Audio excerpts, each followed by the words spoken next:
كل سنة كده يخترعوا كده نوع من الحلويات ويسموها بقى غرقانة، مسخسخة، مكشكشة، كل الأسماء ديّة عمّالة تعدّي علينا، وآخر ترند عاملينه هو المكشكشة، وباسمع أرقام غريبة اللي هو 400 و500 في صينية زي دي. طب ليه؟ إحنا هنعمله في البيت إحنا بأقل تكلفة وفي وقت سريع جدًا. هتعملي إيه؟ هتجيبي نُص كيلو جلاش وتدهني كل ورقتين، يعني أنا جبت ورقتين 2 على بعض كده ودهنتهم سمنة، كشكشيها بقى كده لمّيها بإيدِك زي ما كنا بنعمل المروحة الورق بتاع زمان، سهلة خالص أهيّة. وهاجيب الصينية هادهنها سمنة من تحت كويس ومن الجناب، ما تنسيش الجناب علشان بيبقى يلزق وتيجي تشيليه منها هيتبهدل معاكِ.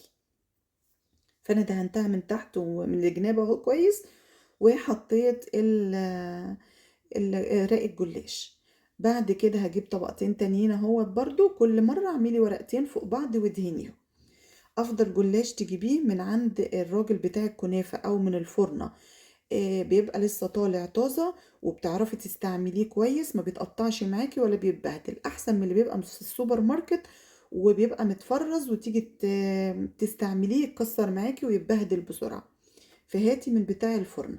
الصينية دي خدت معايا نُص كيلو، لو الصينية بتاعتِك كانت أطول من كده اتني الورق بالعرض عكس ما أنا عاملاه بالطول كده، كشكشيه بالعرض. الفتحة جات على قد التحيّات بقى، النُص كيلو جه على قد الصينية بالضبط. بعد ما رصيتها كده هادهنها دهنة سمنة في الآخر من على الوش. المكشكشة بقى علشان تبقى طرية وناشفة في نفس الوقت، هنعمل لها تشريبة كده طعمة وجميلة.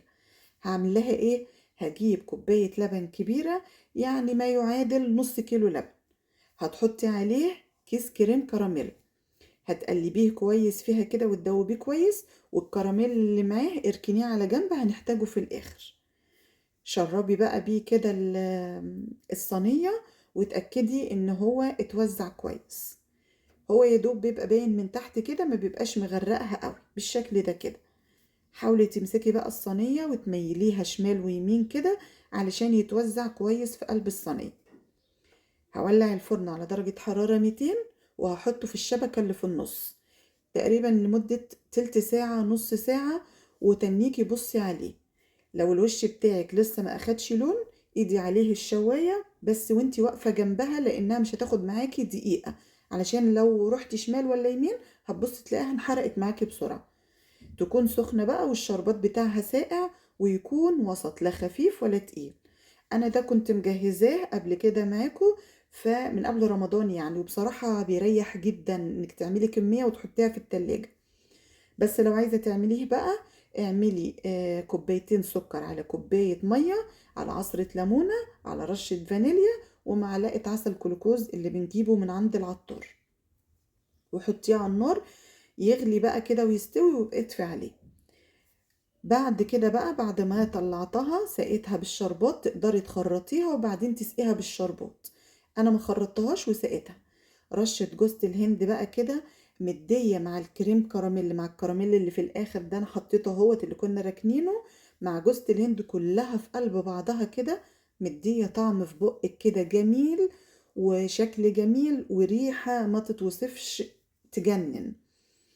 هاقطّعها كده وأورّيكم حتّة من النُص ناشفة من فوق ومش أوي يعني، وطرية من تحت كده، والله يا جماعة جميلة، ما خدتش وقت ومش مكلفة.